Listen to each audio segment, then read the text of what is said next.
Bonjour lundi. En ce lundi, premier lundi du mois de novembre, je t'invite à avaler ton crapaud avant que celui-ci ne t'avale. Est-ce que tu veux savoir pourquoi tu n'avances pas dans tes objectifs?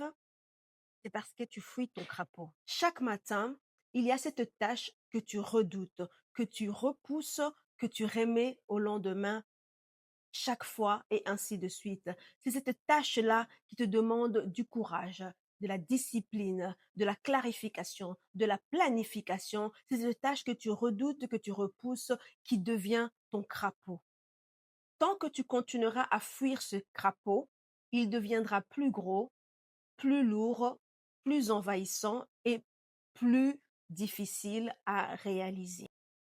C'est ce que Brian Tracy nous exhorte dans son livre Avaler le crapaud. Il nous invite à affronter dès les premières heures de la journée, à affronter la tâche la plus difficile et la plus lourde qu'on redoute de la journée, celle qu'on repousse, qu'on remet constamment au lendemain. Il nous exhorte à l'exécuter en premier lieu, à avoir pour unique et seul objectif de réaliser cette tâche en premier lieu.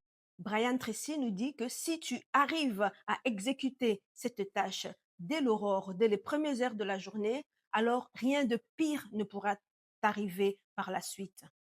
Tout ce qui suivra paraîtra plus simple, plus léger, plus doux. À chaque fois que tu affrontes ce que tu crains, tu gagnes en énergie, tu gagnes en confiance en soi, en toi, et tu gagnes dans ta souveraineté intérieure. Tu reprends le contrôle de ta souveraineté intérieure. La discipline n'est pas une contrainte. Bien au contraire, c'est un acte d'amour envers soi-même. Et c'est ainsi de suite que tu comprendras que ce n'est pas la motivation qui précède l'action, mais c'est l'action qui crée la motivation. C'est le mouvement qui crée la lumière. Alors, demain matin, demande-toi quel est mon crapaud du jour et avale-le en premier, avale-le sans tarder, car si tu ne le fais pas, ce sera le crapaud qui va t'avaler et avoir raison de toi.